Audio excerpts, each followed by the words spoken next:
We found out today Naughty Dog has apparently laid off some contractors who were working on the Last of Us multiplayer game, which is a huge bummer. That sucks. That especially sucks for, people who need jobs, which, that would be nice if they were able to have things to do that kept them paid and fed and all that. But yeah, it also sucks on a much more sort of relevant to our audience interest level that this doesn't bode well for what that game has going on for it. And we really haven't had much in the way of updates. We've gotten 2 JPEGs of concept art. I mean, they might be PNGs. I don't know. 2 images of 2 static images that aren't even screenshots, concept art. Yeah.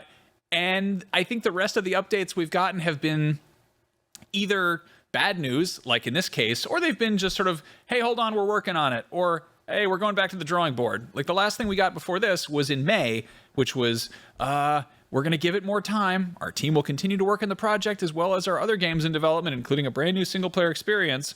We'll look forward to sharing more soon, which is sort of a weird way to be like, hey, the multiplayer thing's going to be great. Hey, everybody, we're working on a single-player game, though. Isn't that cool? And it, really, that's kind of it. This is not like Naughty Dog's strong suit is single-player games. And I don't know. I wonder, supposedly this whole project is on ice, whatever that means. But yeah, it's like me on thin ice. You're on thin ice. That's right. Yeah. But I mean, are we? I'm not particularly bothered by this. I don't think that it's Naughty Dog, playing to their strengths. I'm willing to give it, the benefit of the doubt that there's a cool idea in there. But for anybody expecting Last of Us Factions 2, that was a long time ago. Yeah. And what people want from multiplayer games has obviously shifted a whole lot. And it's going to constantly change. It's constantly changing. And by the time this releases, chances are, by the time it releases, that is also going to have changed again. Like, it's the crazy thing about game development is you're trying to hit a moving target that you can't really 100% predict what it's going to be in the 2 to 3 years when when you have a solid idea starting to build out and finalize. You don't know what it's going to look like in the last couple of years of development. The landscape changes so drastically. Or 3 to 7 years. Right? Well, I mean, I was talking like once the idea is like finalized, just like once we've like, okay, we know what we're doing. We know we have the team in place. Now we've got it and again, it could be, 3 to 7 years. Yeah. Game development takes a long time. It's really a hard target to hit. So for this, I mean, to play sort of devil's advocate here, or whatever, Fortnite was in development for 6 years post announcement. We got a trailer in 2011, and then it didn't actually drop until 2017.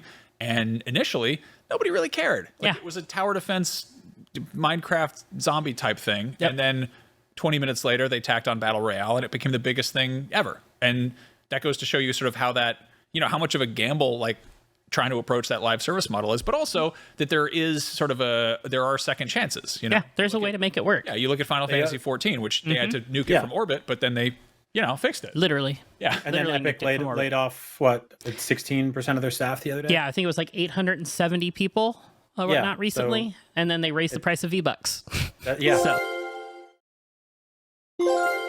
So that's and that was after several of the highest ranking people there got golden parachutes out and were like, it's been a long time with this company. I'm very proud of my work. Goodbye. And 3 weeks later, ish hit the fan. And so I don't necessarily this is, obviously this is part of a bigger conversation, right? This is part of a thing that's a trend we've seen happening all year specifically. But to speak on what Jada was talking about, I completely agree. I think it's it's really, really difficult to simultaneously chase a trend and deal with the growing logistics of a dev cycle that costs hundreds of millions of dollars and takes half a decade or more. Because by the time you land on something that is totally working and is functional, you've had A, turnover within your studio, B, the audience has moved on completely from what that concept might be, and C, your IP might not even be as valuable as it was. And that's what's interesting about this. I was thinking about this morning.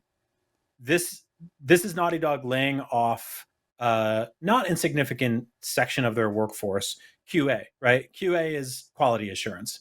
And it's a very important part of the workforce. Very important. Very important part. It's how when you play a game that isn't buggy and it's polished and you're happy with it and it isn't getting memed to death because the characters' eyeballs are shooting out of their head like that Awugo wolf or whatever, then it means that the QA department did their job. And QA is historically like underpaid, overworked. That was where a lot of the crunch, underappreciated. It's where a lot of the crunch stories were coming out of Naughty Dog a couple years ago was QA. But when you don't have like a product to assure the quality of, then you don't need a QA department. You can put them on retainer, which is why a lot of these people are on contract, because they're not necessarily working on that, you know, kind of 24/7, which means that like they don't have a game to work on right now, which means that like Last of Us 3, they said is still ways off. There was that like kind of rumored Neil Druckmann sci-fi, you know, new IP story. That's probably still a ways off. And then this multiplayer game is now on ice, which means that like when it comes back up for air, who knows where the games as a service market will be, right? Yeah. Because right now they're probably still like, well, when we started working on this game, Fortnite, PUBG, Apex, Call of Duty, those were the big ones, right?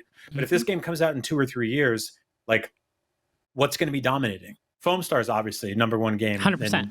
in all of gaming. Not even a games as a service, just dominating in general. Just dominating, yeah, just foaming it up everywhere you look. And so like I think it's like really interesting because it's like these are completely at odds concepts. It's going to take forever until somebody figures out the right way to do it, and it just feels like gambling because for every one of these games that comes out, there's a bunch that don't or a bunch that launch and tank. Like we just covered the story the other day about Sega shutting down Hyenas, which was like a multiplayer game that was at Gamescom. It was playable, and now it's gone. And so like what I think is interesting is like this is the studio that had the biggest, I think the biggest TV show of the year.